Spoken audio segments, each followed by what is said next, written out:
Salut à tous, on se retrouve pour une nouvelle vidéo. Donc, comment commencer et quels sont les types de reconstructibles. Donc on va commencer par le plus connu, le plus utilisé en général. C'est le RTA, Rebuildable Tank Atomizer. Donc celui-là a un réservoir tout autour. Vous voyez, on aura le liquide dedans. Une chambre d'atomisation au milieu. Donc des airflows en bas ou en haut. Et un système de remplissage parce que du coup ouais, il y a un réservoir. Et ouais. On verra que c'est pas le cas pour tous. Vous voyez, vous remplissez comme un cléromiseur, classique. Et là, vous allez dévisser. Donc, des fois, c'est des quarts de tour, des fois, ils sont un peu plus compliqués à dévisser. Là, ça va. Ici, c'est un monocoil, donc vous verrez les coils après. Donc, c'est un monocoil, il existe en dual, même à 3 coils, il me semble. Mais le plus commun, c'est le mono et le dual coil. Ici, il est un peu particulier parce que vous avez des airflows qui remontent. Des fois vous avez des topless, donc c'est-à-dire ici c'est plat, pouf. Et là vous allez avoir l'arrivée de liquide, donc il y en a une de chaque côté, parce que vous allez passer le coton comme ça dedans. Le liquide va passer hop sur le côté à côté de la cloche et remonter hop par le dessous. Et là vous allez avoir pôle positif, pôle négatif ou inversement. Voilà, ça c'est le plus commun, le plus utilisé. Ensuite, celui que je recommande vraiment aux débutants, ce qui est pourtant pas le plus populaire, c'est le RDA, donc Dripper, trop appelé Dripper, voilà. Donc lui, vous allez avoir vraiment la plupart du temps des airflows sur le haut. Donc vraiment, vous allez tourner. En fait, la plupart tournent sur eux-mêmes. Hein. Vous allez avoir des airflows hop sur le haut. Il faudra tourner, puis vous allez avoir des ronds, des airflows différents selon les RDA. Ensuite, les RDA, vous n'allez pas avoir de réservoir autour, vous allez avoir une cuve au fond, donc plus ou moins profonde. Ici, c'est un dual coil. Et les plateaux seront souvent plus faciles à monter, vous aurez plus de place par rapport au diamètre de l'atomiseur. Donc ici, c'est un 24. Donc des drippers, après vous en avez des 30, des 40 mm, mais 40 mm, c'est abusé. Voilà, donc c'est à savoir que les dual coils seront plus pour des puissances au-dessus de 60 watts. Et si on est au-dessous de 60 watts, on va plutôt rester sur du monocoil. Voilà, après vous aurez des vidéos sur chacun. Mais celui-là, retenez, plus facile à utiliser. Par contre, il n'y a pas de réservoir de liquide autre que celui-là, donc il faudra dripper, donc c'est-à-dire avoir sa fiole de liquide ouverte à côté de soi et puis faire comme ça. Donc ça, c'est un peu l'inconvénient, mais vous allez avoir plus de saveur grâce à ça et plus de vapeur aussi en volume. Et voilà, donc point positif, point négatif. Et après, il y a quelqu'un qui s'est dit pourquoi on ne mélangerait pas les deux? Et bah, ce gars-là a eu l'idée du RDTA. Donc celui-là, c'est pas du tout le seul, hein, il y en a plein des RDTA.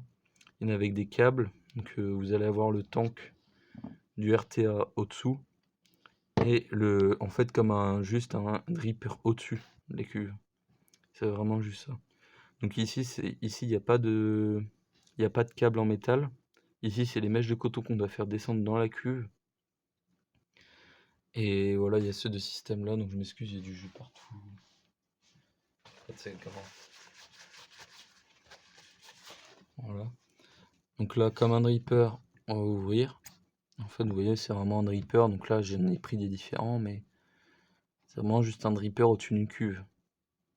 Donc vous allez forcément avoir un remplissage. Donc des fois c'est ici, des fois c'est au-dessus. Ça dépend vraiment des atomiseurs.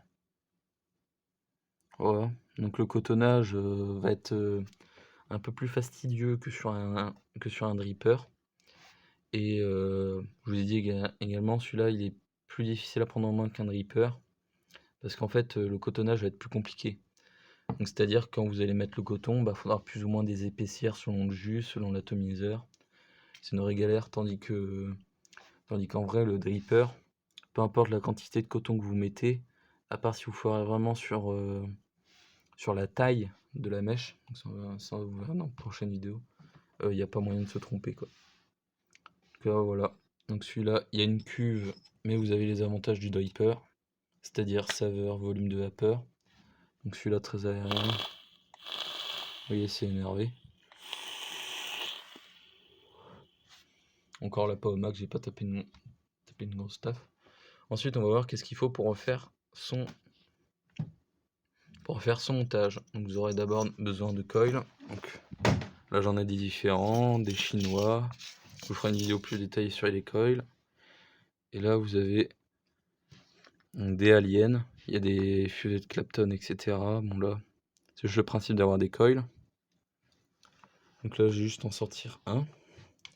Vous aurez d'abord besoin d'une barre à coil, donc appelée aussi micro-coiler, où en fait vous allez mettre votre coil ici. Donc moi c'est un coil en 3 mm, hop, il s'arrête ici.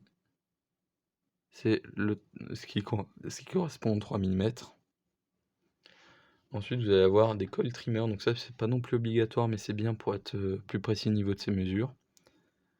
Donc par exemple je vais prendre ce Hyper là, le Denrabit RDA V3, enfin Denrabit V3 RDA. Celui-là, il faudra couper les pattes à 6 mm, 7 mm, parce qu'on va les recouper après. Mais que je vous explique, donc là, on va dire 7 mm pour être un peu large, parce que si vous coupez trop court, après vous êtes baisé. Voilà. Donc 7 mm, et là, qu'est-ce que vous faites après? Vous avez besoin d'une pince coupante. Donc vous en avez des plus ou moins grandes. Moi, celle-là, c'est celle qui me dure le plus longtemps, parce qu'en fait, c'est vraiment de l'inox, c'est pas de l'acier de merde. Donc là, 7 mm, vous allez couper, donc c'est plus ou moins dur. Moi je vais pas le faire parce que je vais pas les utiliser maintenant. Donc pince coupante, ça c'est important. Après partez pas sur des pinces, avec des mâchoires et puis une petite pince coupante au bout. Ça c'est un peu pas trop fait pour. Ensuite en coil trimmer, il y a celui-là, hein. Moi après j'en ai un autre qui est un peu plus précis. Là, on a des 0,5 ou. Ensuite pour monter vos atomiseurs, et pour monter, donc dévisser, visser les coils, vous allez avoir souvent ces types de tournevis. Après vous allez avoir des clés Allen, vous savez, des petites clés comme ça pour dévisser les vis. En fait vous allez avoir des empreintes, il faudra dévisser pour mettre les coils. Ça, vous le voyez dans toutes les vidéos montage, hein. Ça y est pas de... Ça c'est pas sorcier. J'ai rangé ces coils là. Ensuite des petits ciseaux. Ça c'est pour couper le coton. Le coton, je vais pas parler de la pince céramique. Ça, quand vous allez gratter les coils, et les coils, on va bien les gratter avec ça. Donc vous allez avoir des points chauds, donc c'est-à-dire des points où il y a l'énergie qui bloque en fait, l'électricité qui bloque, donc ça va chauffer très fort. Vous avez des points blancs, fort blancs. Il va falloir les gratter doucement comme ça. Tchic, tchic, tchic. Enfin, voilà, pince céramique c'est important parce qu'en métal vous pouvez faire des courts-circuits, vous allez abîmer vos coils, ça va pas être GG. Ça, j'en parlais avec le coton. Donc le coton, moi celui que j'utilise le plus, c'est le Bacon Prime. Donc après vous avez plein de références. Je vais vous faire une vidéo spécialement sur les types de coton que j'ai, les meilleurs. Et en général ça se présente sous forme de grosses mèches. Donc pour celui-là en tout cas. Je le coupe en deux et je le recoupe en deux. Comme montrer. Je coupe en deux, puis ça me donne des pavés comme ça. Ces pavés là je les recoupe en deux. Et avec chacun des deux pavés que j'ai refait avec juste cette partie là, donc ça me fait 4 petits pavés, et avec juste un seul de ces pavés là, je fais deux petites mèches. Donc en gros avec une mèche comme ça, une grosse mèche comme ça, je me fais deux petites mèches, donc un montage. Donc c'est qu'avec une mèche comme ça, vous faites 4 montages, et il y a 10 mèches, 10 grosses mèches dans le paquet, donc ça fait 40 montages. Donc si vous êtes en monocoil et que vous vapez des fruités et vous changez votre coton une fois par semaine, et le paquet vous tient l'année, presque. Il tient presque l'année. Ensuite, comme coton, il y en a qui se présentent aussi sous la forme de... Bon là il est presque vide, mais ça fait une grosse mèche mais en continu. Donc en fait ça me fait ça sur 1 mètre de long. Voilà, donc ça c'est... Je vous montrerai dans une prochaine vidéo. Sur les cotons, il y aura une vidéo sur les coils. Ensuite, le coton en boîte que j'avais, il est où? Je sais pas où j'ai foutu. Allez, là. Ensuite, on avait des... comme le hip-hop, déjà fait, donc ça c'est bien pour les débutants. Vous avez une mèche en 3 mm, donc là vous avez juste besoin de couper la longueur et ça rentre directement dans votre coil. Voilà. Ça c'est plus simple avec les cotons à lacets. Donc souvent c'est fourni directement dans les atomiseurs, des petits lacets comme ça. En général c'est pas le meilleur coton, donc c'est pas celui qui a les meilleures saveurs, enfin qui donne les meilleures saveurs, mais c'est le plus simple à installer. Donc voilà, on en a fini pour cette vidéo. Donc les différents types d'atomiseurs, le matos qu'il faut à peu près. Vous n'êtes pas obligé d'avoir tout comme la barre à coil, hein. Techniquement vous pouvez faire sans mais c'est beaucoup moins bien. Les trimmers vous pouvez vraiment faire sans mais c'est optimum. Ensuite vous pouvez juste utiliser la pince céramique même pour désépaissir le coton, mais c'est pas optimal non plus. Mais bon, voilà.